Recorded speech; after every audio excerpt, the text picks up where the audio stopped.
Welcome to this lecture. In the last lecture, we discussed about how to identify the classes and their relations, and also started to discuss the interaction diagrams. The interaction diagrams are a very vital diagram. These are developed for every design. Even for a small system we want to develop, we need to develop the class diagram and the interaction diagram and the use case diagram. So, these three diagrams are developed for all systems, whether it is trivial or large scale, we need these diagrams. But the other diagrams, for example, the state chart diagram, activity diagram, etc., they are developed for specific cases. For example, if the classes have significant number of states, you need a state diagram.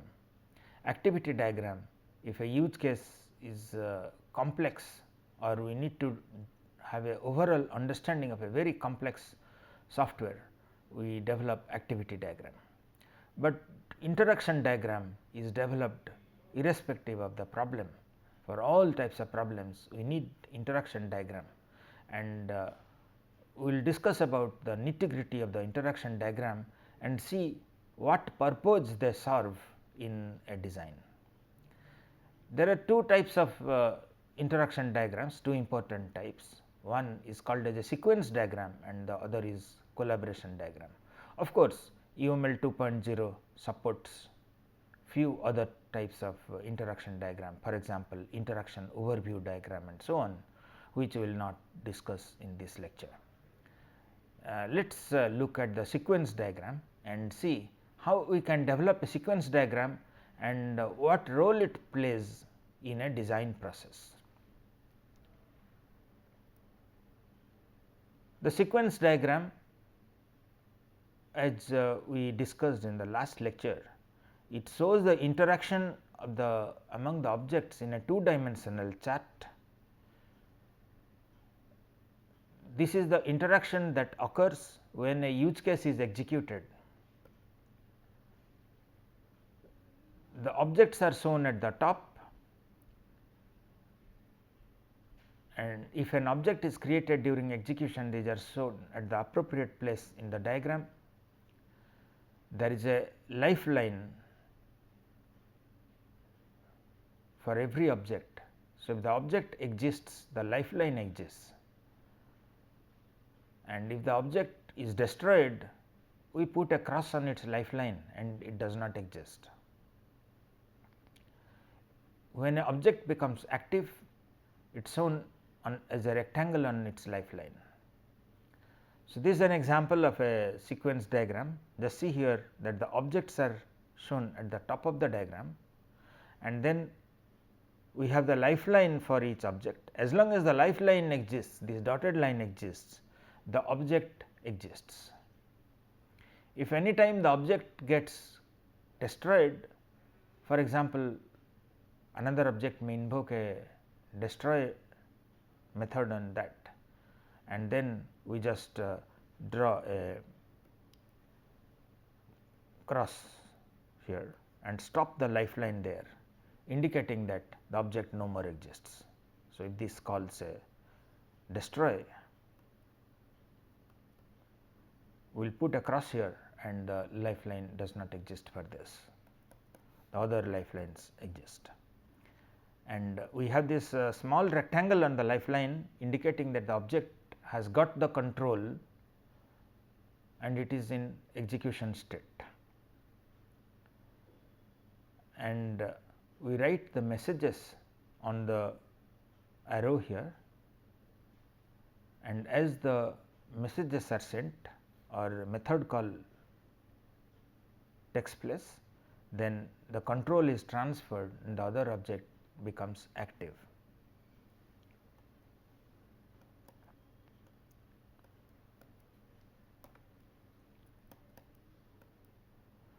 Now, the messages are shown as arrows, so it is seen that, and each message is labeled with the message name, and for each message name we can have some control information. For example, depending on some condition the message will be invoked or not. There are two types of control information, the condition and iteration. So, a message is sent many times or a message will be sent depending on some condition. So, here we have this condition here, OK is the condition. If OK is true, OK is computed here, can borrow returns OK here.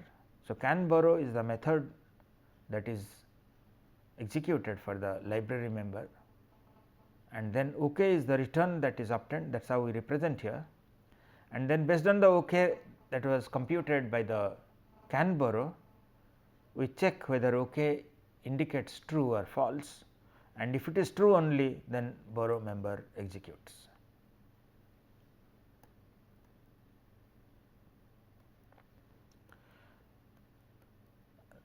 The gist of the syntax that we discussed for a sequence diagram is simple.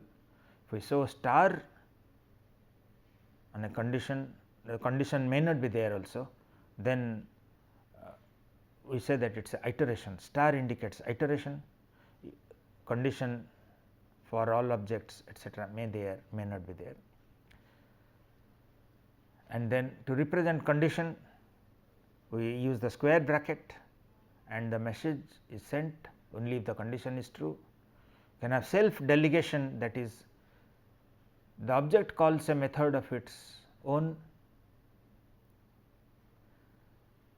Loops and conditionals, we can use either the star notation or the square bracket, but then UML2 uses a new set of notations called as interaction frames.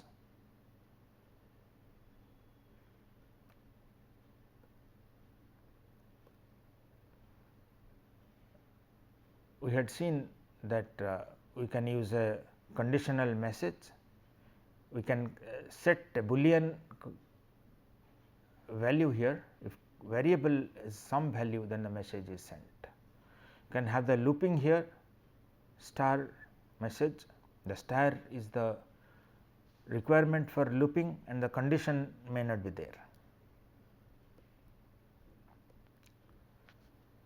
So, let us look at the sequence diagram again. This is a two dimensional chart. The x axis indicates the object and the y axis is the timeline, and a dotted line here is the lifeline for the objects. The objects have been drawn at the top, that means at time 0 before the use case starts, the objects are already created and they exist. So, at time 0 the objects exist and therefore, they have been drawn at the top of the diagram, and time during the execution of the use case elapses from top to bottom. First, the book, the borrow book is invoked on this object and then it invokes a self method, a method of its own, that is can borrow, and we read the diagram from top to bottom. So, these are the objects, this is the message, this is the conditional, and this is the activation box. But question is that let us say a message will be sent either to one object or another object, not to both objects, mutually exclusive. Sometimes a message will be sent to any one or to the other and not to both. How do we represent that? Let us say if a book is available, then we invoke some issue on class B, and if not available, we invoke record the request on class C. How do we represent this? So, we draw the three classes, class A, class B, class C, and then we have a flag set which is returned by the execution of a self method checkbook, and depending on if the flag is true, message 2 is sent to class B, or if the flag is false, message 3 is sent to class C. And therefore, both the classes will not be invoked, they are mutually exclusive, one of the classes will be invoked. This is another example of a sequence diagram. Let us see how to read this diagram. So, this diagram represents the behavior that occurs when the renew book use case is executed. We can also say in alternate words that this sequence diagram is a implementation of the renew book use case. Here the objects are shown at the top, and just see here colon name of the class underline, and that means that these are anonymous objects, any object of this. And then the execution starts by the renew book, which is invoked on the library boundary, and this in turn invokes the renew book on the renewal controller, and this becomes active, and this invokes the find member borrowing on the member. It checks what are the books they have been borrowed, and just see here there is no return arrow here. The return arrow, that is the result that is returned by the library member, is implicit. But of course, if we want to show that some variable that is used later in a decision or something, we might draw a arrow, back arrow here, just like we have drawn a back arrow here. We might sometimes draw a back arrow, but then these are normally omitted. This invokes, and a result that is returned is not represented normally. And see here, there is a control information here, that is find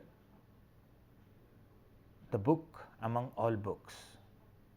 So, that is represented by iteration, this is by condition. If it is reserved, the book is reserved, then generate an apology, and finally, it is apology is displayed.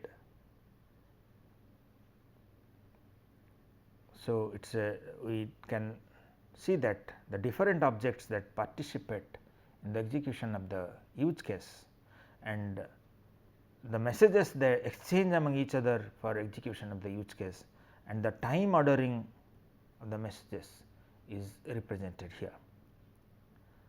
Now, let us look at few examples.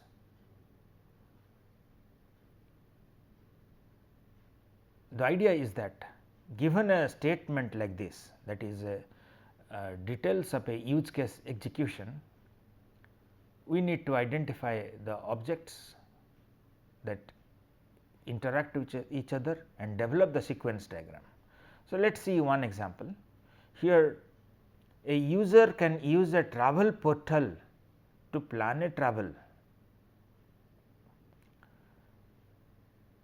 So, the travel portal is one object.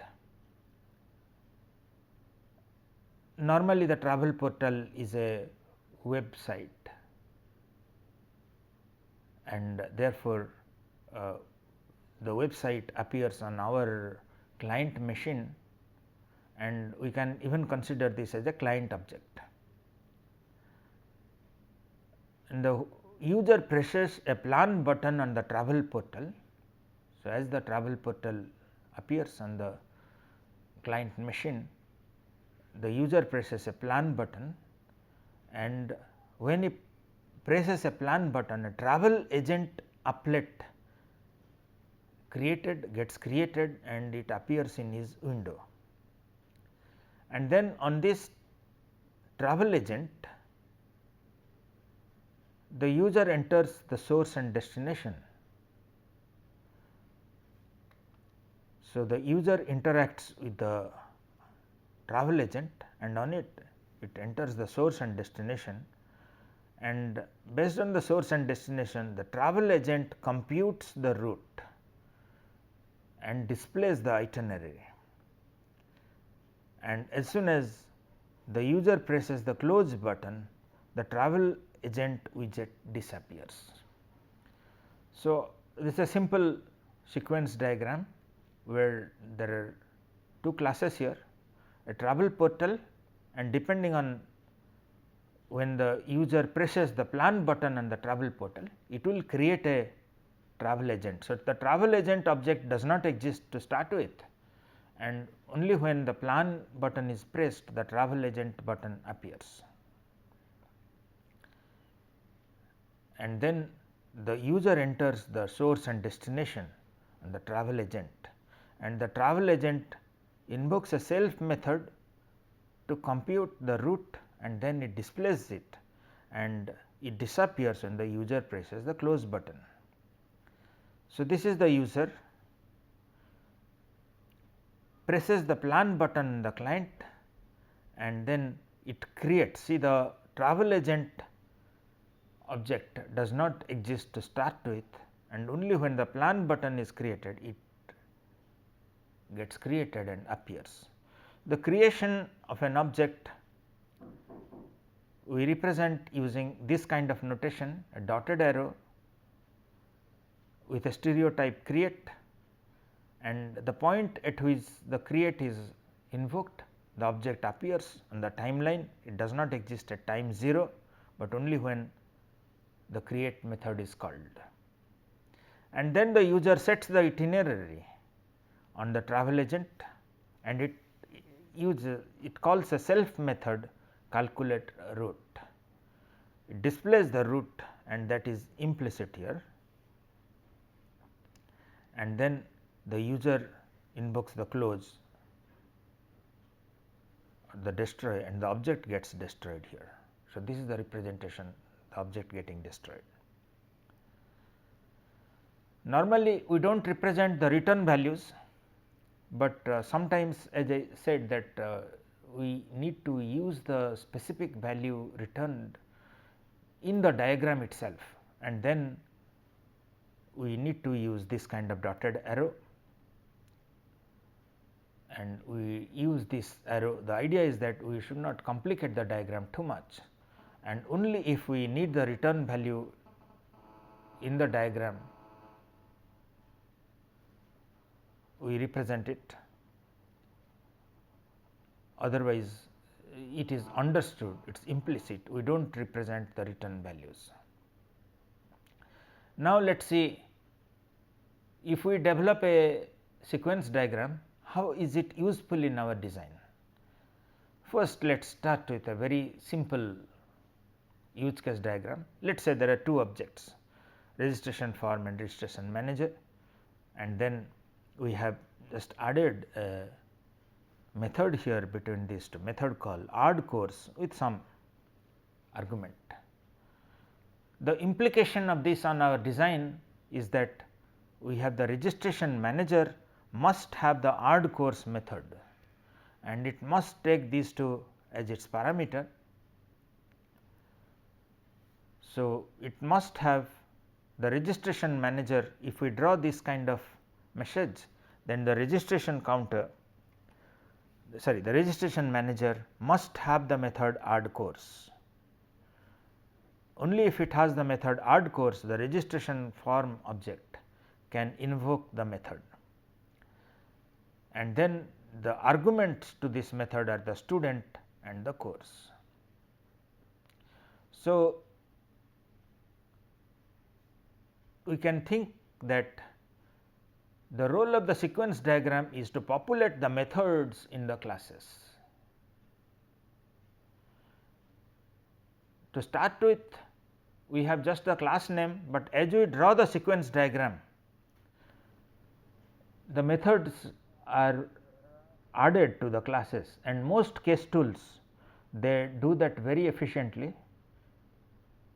As we in the case tool we draw the sequence diagram, we can see that in the class diagram the corresponding methods are being incorporated. At the end of drawing all class diagrams, we will know that which classes have what methods, because we will draw many sequence diagrams, as many as there are use cases, and after we have drawn the sequence diagram for every use case, we will see that the same class might be participating in different use cases, and therefore, the methods in different use cases, the different methods may get executed and they get added here.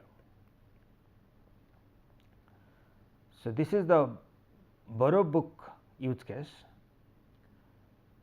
Now, can you identify what are the methods of the different classes that will be populated based on this diagram? What about borrow? Borrow book will be a method of the library member class. The name of the method will be borrow, and it takes a book type as its argument.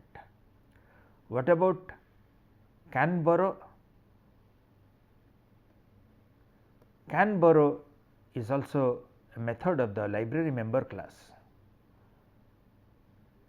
So, from here, based on this sequence diagram, the library member class will get two methods, borrow and can borrow.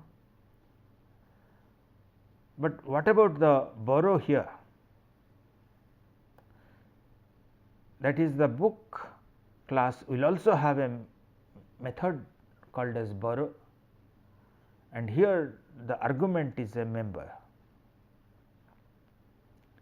Unlike the borrow method of the library class, which has the argument of a book, here the borrow for the book class, the argument is a member.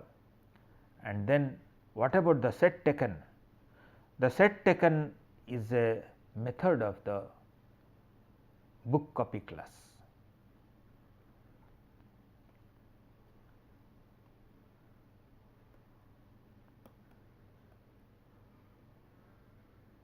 We had seen the object creation. We need to draw the dotted line and then write the stereotype create on it, and then once this is invoked, object is created, an anonymous object. We write the name of the class colon name of the class underscore.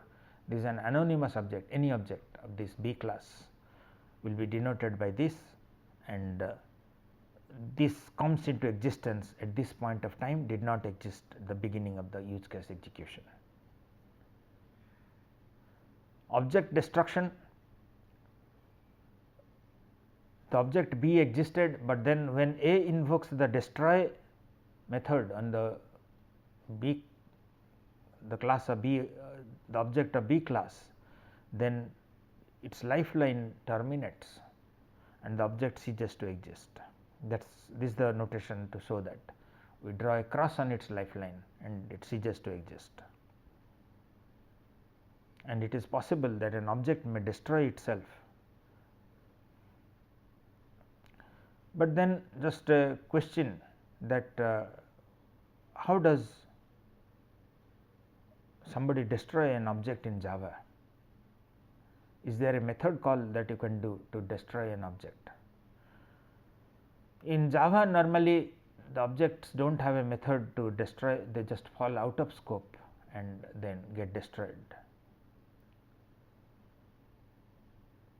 And typically we do not model to that extent that when objects are destroyed and so on, unless memory management is critical. Let us see in the control information, that is star indicates multiple times. So,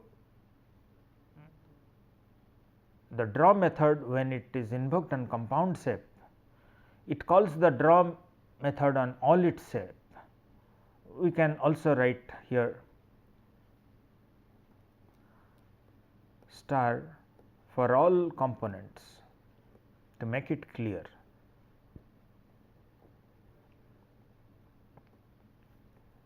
Draw.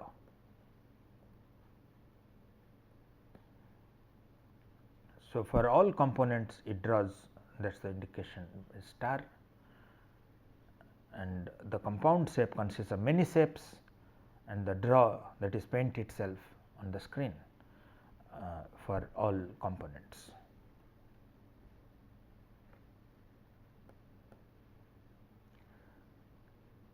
A collaboration diagram is another form of the interaction diagram, and this diagram is automatically generated from the sequence diagram. In most of the case tools, by press of a button you get the collaboration diagram, and this is just another view of the sequence diagram. Let us see how the collaboration diagram is created. If this is the sequence diagram, then here we write all the objects here, and then here there is a time ordering of the messages. Here there is no time ordering of the messages, but we add number in the front of the messages or method call to indicate the order in which it occurs. For example, to start with, the boundary object invokes the renew book on the renewal controller. So, this is the first message, and therefore, library boundary, library book renewal control, we write 1 here, this is the first message to be interchanged. The next will be the renewal controller, it invokes the find member borrowing on the library member.